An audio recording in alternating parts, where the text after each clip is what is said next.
Hi friends, నేను మీ lucky world. ఈరోజు అయితే నేను ఇంట్లోనే గుత్తి వంకాయ కారం ఎలా చేయాలో చూపిస్తాను. ముందుగా ఒక బౌల్ తీసుకొని అందులో నీళ్లు, ఉప్పు వేసుకోవాలి. ఎందుకంటే మనం కోసేది వంకాయలు కాబట్టి వంకాయలు కండ్రెక్కకుండా చూసుకోవాలి. నేను చూపిస్తున్న విధంగా వంకాయలను కోసుకొని ఒక బాండీ పెట్టుకొని అందులో ఆయిల్ అయితే వేసుకోవాలండి. ఆయిల్ హీట్ అయిందో లేదో కొంచెం పైన ఇట్లా పెడితే మనకు ఆవిరి తగులుతుంది.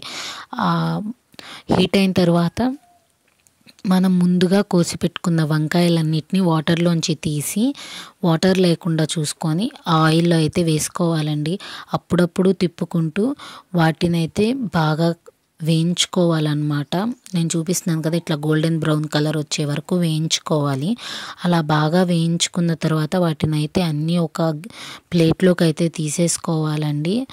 ఆయిల్ కొంచెం పక్కకనైతే తీసేసుకోవాలి. ఇప్పుడు ఎక్స్ట్రా ఆయిల్ ఉంటుంది కదా, అది మనం ఒక గిన్నెలో వేసేసుకొని దాంట్లోనే కొంచెం ఆయిల్ అయితే ఉంచి ఆవాలు, జీలకర్ర, మినపగుళ్ళు, పచ్చెనపప్పు ఇవన్నీ వేసుకోవాలి. దాంట్లోనే కరివేపాకు కూడా వేసుకొని 2 ఎండుమిరపకాయలు, వెల్లుల్లి రెబ్బల్ని దంచి అయితే వేసుకోవాలి. వెల్లుల్లి రెబ్బల్ని వేసుకోవడం వల్ల ఫ్లేవర్ అనేది బాగా మంచిగా వస్తుంది. మనకి ఆహారం జీర్ణం అవ్వడానికి కూడా యూజ్ అవుతుంది అనమాట. ఇంకా అందులోనే మనము ముందుగా వేయించి పెట్టుకున్న వంకాయలు అయితే వేసుకొని కొంచెం ఒక 5 మినిట్స్ అట్లా ఉండనిచ్చి ఇంకా అందులోనే పసుపు, ఉప్పు అయితే వేసుకొని బాగా కలుపుకోవాలి. పసుపు, ఉప్పు వేసుకున్న తర్వాత కూడా ఒక 3 మినిట్స్ అలా ఉంచుకున్న తర్వాత ఫైనల్గా వంకాయకి ఫైనల్ టచ్ ఏంటిది, ఇప్పుడు కారం. కాబట్టి మీరు ఎంత కారం అయితే తినగలుగుతున్నారో అంత కారం వేసుకోండి.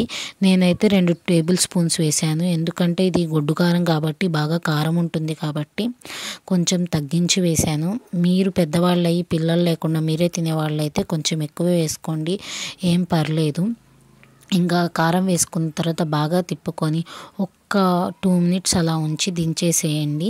ఎంతో రుచికరమైన గుత్తి వంకాయ కారం అయితే ready. Thanks for watching my videos friends.